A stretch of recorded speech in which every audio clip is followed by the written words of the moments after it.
Need to defend their actions in a deadly encounter on Sunday involving a 52-year-old mentally ill man. Yeah, Mayor Stephen Fulop says he hopes body camera footage from the encounter will show that officers followed the proper protocol. Mayor Stephen Fulop joining us this morning with more on this incident. So good morning to you, Mayor. Thanks for joining us. Good morning, Dan. So let's talk first and foremost about this, right? You've made it clear you stand behind the actions of the Jersey City Police in this shooting, Mayor. Walk me through procedure. This family says they called a crisis hotline because their family member, Andrew Jerome Washington, was going through a mental health episode, but police showed up. What's the procedure? Yeah, I just want to start by saying that, we try to call balls and strikes as we see them. There's probably not a municipality or city in New Jersey that's terminated more police officers for wrongful conduct than I have. At the same time, when somebody acts according to proper protocol, we do want to make that clear. What happened yesterday was certainly tragic, or Sunday rather. Anytime there's a loss of life, it obviously is something that grieves the entire city.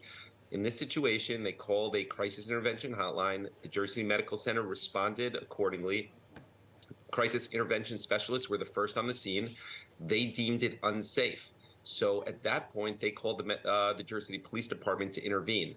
And that's standard protocol. You will never have any program in the country that will put a social worker or crisis intervention specialist into an unsafe predicament. And that's why the police are important for when there is something unsafe. And that's what happened here. But when you say deemed it unsafe, Mayor, deemed it unsafe for the victim, Andrew Jerome Washington, or unsafe for officers? No, the crisis intervention specialist deemed it unsafe for them to intervene. So they called the Jersey City Police Department. So when they deem a situation unsafe for them to enter or to engage with the individual, they then call the police department. They've engaged with this person 7 times in the last month of August. And at other times, they didn't deem it unsafe, that he could harm himself or somebody else that was potentially in the apartment. So being that on Sunday, they thought it was an unsafe situation, they called the police department. And that's standard protocol. It doesn't matter if Sigmund Freud is outside the door. If it is unsafe, he cannot enter or intervene until it is a safe situation. And I think a reasonable person would come to that conclusion and understand that. Right. The family members are saying, though, that they were pleading with police, that he was off his medication. They knew he could possibly be of harm to himself. So what are you hoping the body camera shows, and when will it be released? I know what the body cameras show. So when will it be released? I've seen the body cameras. The body cameras show that the crisis intervention Jersey City Medical Center individuals are waiting at the door for the police officers to come. They direct the police officers to the top of to the second floor, the top floor in that building. There's a very, very small landing and a staircase there. The police officer, who has been trained both by the NYPD and in Jersey City for an 8-month program on de-escalation, goes through all of the proper procedures with trying to de-escalate, engaging the individual, Andrew. That goes on for close to an hour. At a point where he thinks that Andrew might harm himself or somebody else may be in that apartment, he asks whether he can open the door or breach the door, at which point he does. And Andrew charges at him with a knife in very, very close proximity. You're talking about a matter of feet. And of course, they released a taser and at the same time a firearm. Okay. And like I said, it's tragic. But when you look at the video, I am not sure what could have been done differently. I understand what you're saying, and I appreciate you laying it all out for us. Will that body camera video be released? And if so, is there a timeline of when it will? Yeah, so in New Jersey, it goes to the Attorney General, and we said yesterday, we hope it is released as soon as possible. Yesterday would have been great. I think the public seeing everything that happened would set them at ease that the police officers engaged properly, the crisis intervention specialists were at the scene prior to the medical center. They did deem it unsafe. Everything was followed in a proper protocol.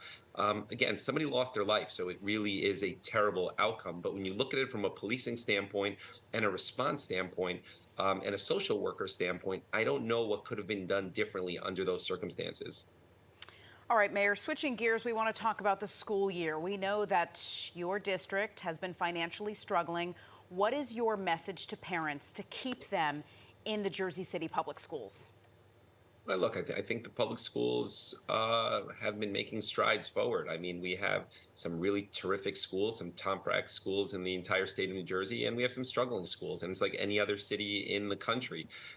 We continue to put resources in to provide more of a comprehensive total care package for families that live in areas that are vulnerable and struggling. And we work closely with after-school programs with the school district. So, look, I think that as we start a school year, we're looking to get off on the right foot, and we put more resources there. And it's one of the reasons that people have stayed in Jersey City, I think, is because you have a improving school district. It's not perfect, but it certainly is improving. Mr. Mayor, we're out of time here, but I want to squeeze in one question. I'm going to invite you on Picks on Yeah. Politics to talk to you about transportation hub in Jersey, because I think it's important. But I do want to get your take real quick on PATH train service. You want it to be taken over by the state. How would that work? Well, look, I think you gradually phase it in. The Port Authority doesn't value it the way it needs to be valued. They kind of point fingers that it's a New Jersey asset. New Jersey says it should be a New York and New Jersey asset. At the end of the day, it's a New Jersey asset, and we should embrace it as such and invest in it, because it really is vital to the economic benefits for everybody that lives in Hudson County, Bergen County, and we should embrace it. So if it's going to get the proper resources, it's got to be a New Jersey asset. And I think that if you're being pragmatic about it, you'd come to that conclusion. All right, we'll have you on the Politics Show to talk more about that. Mayor Stephen Full, appreciate your time this morning. Thank you.